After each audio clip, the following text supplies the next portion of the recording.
Hi గారు, welcome to our channel. ప్రస్తుతం మనతో పాటు భరద్వాజ్ గారు సీనియర్ జర్నలిస్ట్ ఉన్నారు. వారితో ఒకసారి మాట్లాడదాం.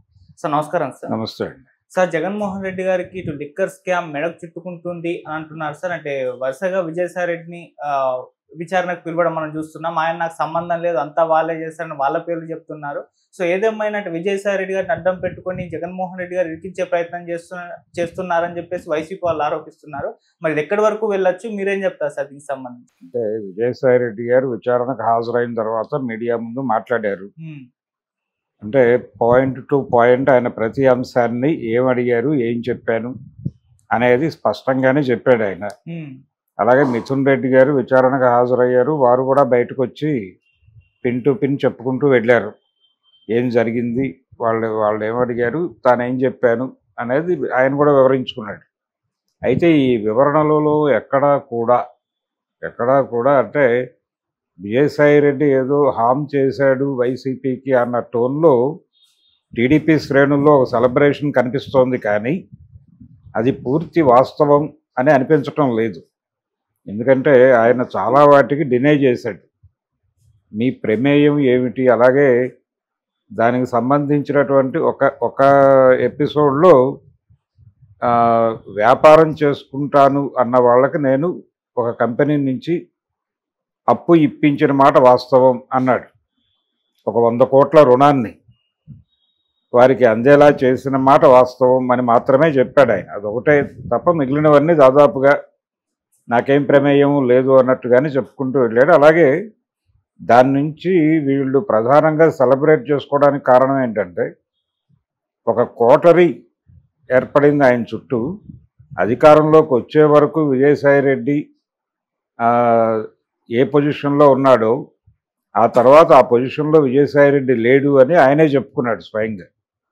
అధికారం వచ్చిన తర్వాత నెమ్మదిగా అక్కడ కొత్త వర్గాలు ఏర్పడినాయి. ఏర్పడిన తర్వాత ఆ కొత్త వర్గాలు నన్ను కూడా ఆ ఏరియాకి రానివ్వలేదు.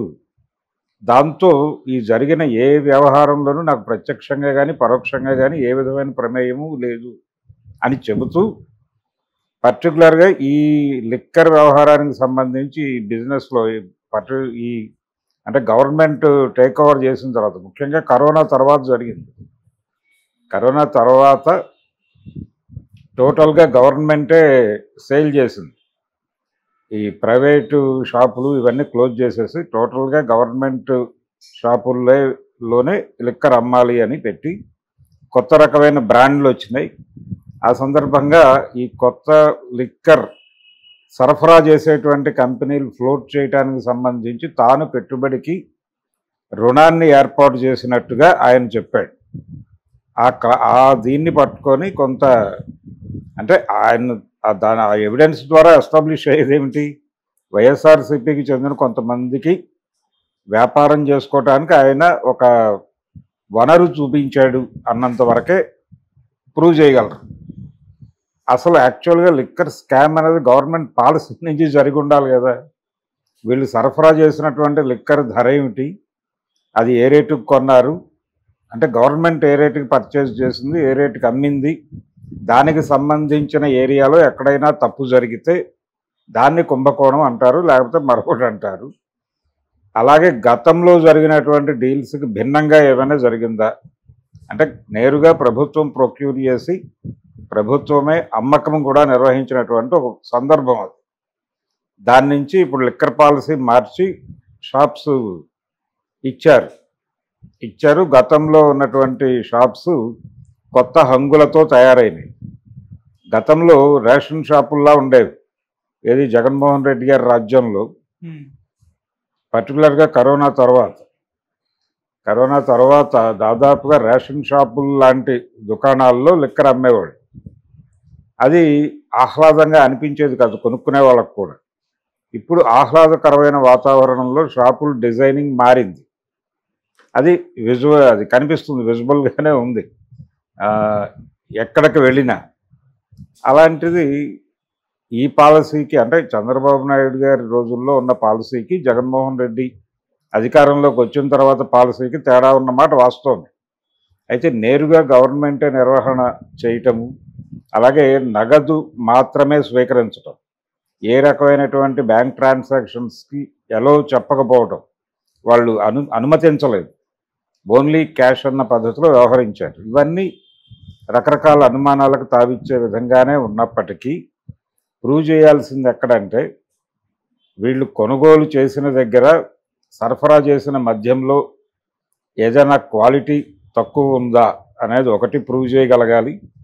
తర్వాత ఈ ధరలకు సంబంధించి ఇతర ప్రాంతాలకు సరఫరా అవుతున్న ధరలకి ఆ టైంలో అక్కడ సరఫరా అయినటువంటి మద్యం ధరలకి మధ్య వ్యత్యాసం ఏమైనా ఉందా, ఆ తర్వాత వీళ్ళ అమ్మకాల రేట్లు పెంచి అమ్మారు అనేది ఒకటి ఆరోపణ ఉంది.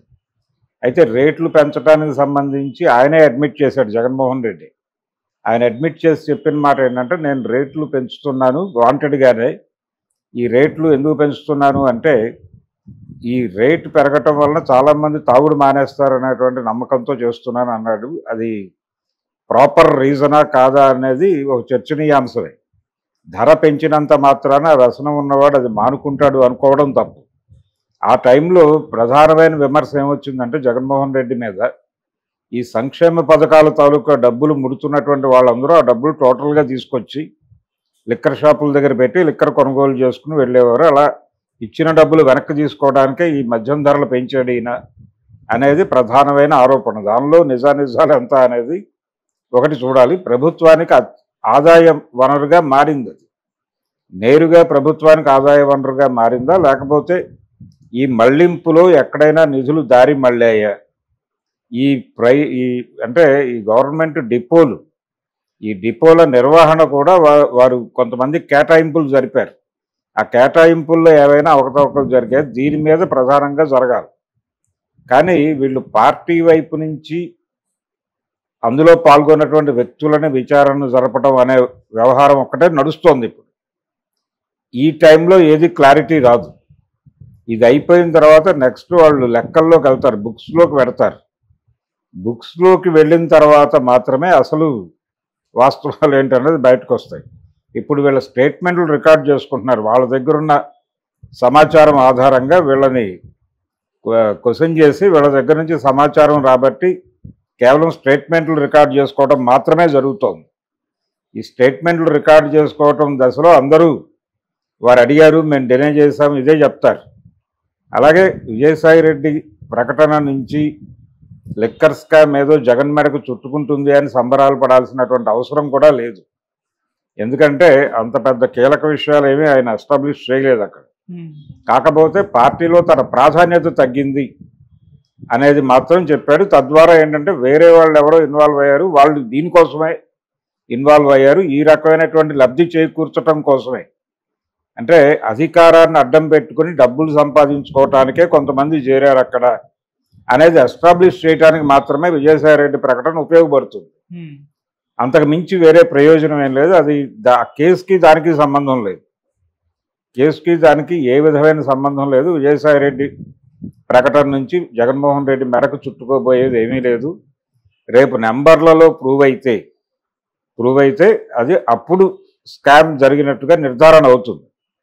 సరఫరా అయిన ధరకి అమ్మిన ధరకి మధ్య వ్యత్యాసం, ఆ డబ్బులు నిజంగానే జగన్మోహన్ రెడ్డి చెప్పినట్టు గవర్నమెంట్కి చేరినవా లేదా, అందులో ఏవైనా దారి మళ్ళాయా, అలాగే ఈ డిపోలు హోల్డ్ చేయడానికి ఇచ్చినటువంటి వాళ్ళ నుంచి వీళ్ళు తీసుకున్నటువంటి చెల్లింపులు, అక్కడ ఏవైనా ఇతరేతర ప్రయోజనాలు వీళ్ళు పొందారా, ఆ డిపోలు అంటే జనరల్గా జరిగేది అదే. ప్రభుత్వం ఎవరికైనా ఒక యాక్టివిటీ కేటాయింపు జరిపినప్పుడు వారు వీరికి ఎక్కడో ఫేవర్ చేస్తారు. అలాంటివి ఏవైనా ట్రేస్ అవుతాయా? ఈ 3 ఏరియాల్లో ఎక్కడైనా స్కామ్ జరిగినట్టుగా, అంటే చెప్తున్న దానికి జరిగిన దానికి పొంతన లేదు అనేది లెక్కల్లో అర్థమవుతాయి. అప్పుడు మాత్రమే స్కామ్ జరిగినట్టు నిర్ధారణ అవుతుంది. అప్పుడు కూడా నేరుగా ప్రభుత్వం మీద ఆరోపణ వస్తుంది, ఆ ఆరోపణ మీద దర్యాప్తు చేస్తారు. ఆ సంబంధిత అప్పటి ఆబ్కారీ వ్యవహారాలు చూస్తున్నటువంటి మంత్రి స్థాయిలోనే ఈ వ్యవహారం అంతా ఉంటుంది. జగన్మోహన్ రెడ్డి లింక్ ఉంటుంది, కానీ ప్రధానంగా అక్కడికి లిమిట్ చేస్తారు, దాన్ని చేసేసి అక్కడితో దాన్ని ముగించేటువంటి ప్రయత్నమే జరుగుతుంది. అది ఎలాగూ రేపు ఇంకా ఉంది, టైం ఉంది, దీనికి ఇప్పట్లో తేలే వ్యవహారం కాదు ఇది. ఓకే, అంటే గతంలో కూడా చాలా ప్రభుత్వాల మీద ఇలాంటి నివేదికలు సమర్పించమని, ఈవెన్ లాలూ ప్రసాద్ యాదవ్ మీద పశుదానా కుంభకోణం ప్రూవ్ అవడానికి ఎన్ని సంవత్సరాలు పట్టిందో మనం చూసాం. అలాంటిదే ఇది కూడా. ఇది ప్రూవ్ అవడానికి కూడా ఇది ఇప్పట్లో తేలే వ్యవహారం కాదు. డెఫినెట్గా టైం పడుతుంది. ఇప్పుడు షాపులు హోల్డ్ చేస్తున్న వాళ్ళలో చాలామంది ఆ రోజున చేసిన వారే ఫేస్ మార్చి ఇటువైపుకు టర్న్ తీసుకున్నారు.